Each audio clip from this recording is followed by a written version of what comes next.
Article 26 of the Universal Declaration of Human Rights states, "Everyone has the right to education.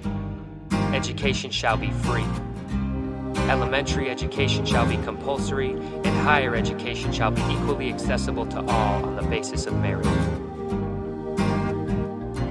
Yo, picture this young boy. His name was Hamid, just an 11-year-old doing his best to succeed. His parents loved him. They said, always do your best. So he always read the text and he always passed the test. Yeah, this kid was a whiz, right at the top of the class. When it came to academics, he had no match. He was on a bright path, or so it seemed. He made it all the way through high school. It was a breeze. His next step was a college degree. You see, Hamid should have been headed to Tehran University. His dream was to be an engineer, and he needed a degree to start off his career. But when he filled out the entrance form for college admission, he saw there was a provision to indicate his religion. But his religion was missing, and it was by design. Yo, he was denied cause he was a Baha'i. You kicked him out of school for what? For what? He was denied education for what? For what? I stand with Iranian Baha'is and my conviction that education is not a crime.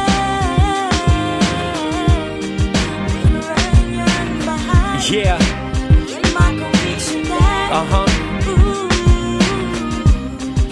Education is not a crime. It's not a crime. Education is not a crime. It's not a crime. Education is not a crime. It's not a crime. Education is not a crime. Verse 2's about a woman whose name is Faran. She was a candle in the dark like the morning dawn. She had a passion for education but lives in a nation that systematically implemented discrimination. Thousands of youth who were just like Hamid led the Baha'is to create the B.I.H.E.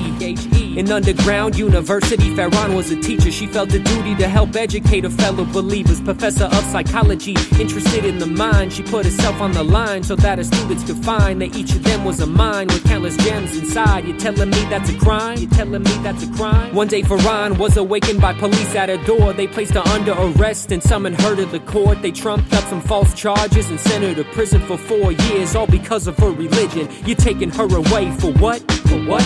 You're sending her to jail for what? For what? I stand with Iranian Baha'is and my conviction that education is not a crime.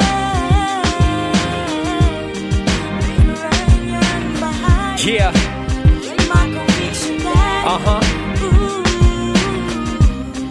Education is not a crime. It's not a crime. Education is not a crime. It's not a crime. Education is not a crime. It's not a crime. Education is not a crime. Now imagine yourself at a university, but as you walk around you take notice and you observe and see that this fraternity ain't like the ones you're used to. The campus and the classroom look like a person's living room. It's the Baha'i Institute for Higher Education, meeting up in private homes, studying in people's basements. The school is underground, literally underground, cause the government of Iran says that it's not allowed. Tried to shut it down, but Baha'is stay strong, even with constant harassment. Baha'is carry on, got government agents raiding the facilities, confiscating all the supplies, so much hostility. The whole faculty of teachers are volunteers, risking their safety like Faran, overcoming their fears for a cause that is near and dear to the heart. The rest of us just want to do our part. So this goes out to Mahmoud, Vahid and Nushin, Amano, Lafo, Wad, Kamran and Shaheen, Ramin, Kayvan, Farhad and Riyaz. Cause even though you're all behind bars, I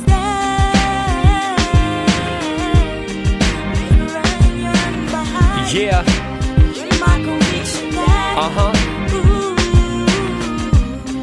Education is not a crime. It's not a crime. Education is not a crime. It's not a crime. Education is not a crime. It's not a crime. Education is not a crime. Sing it with us. Education is not a crime. Everybody. Education is not a crime. The whole world. Education is not a crime. It's not a crime.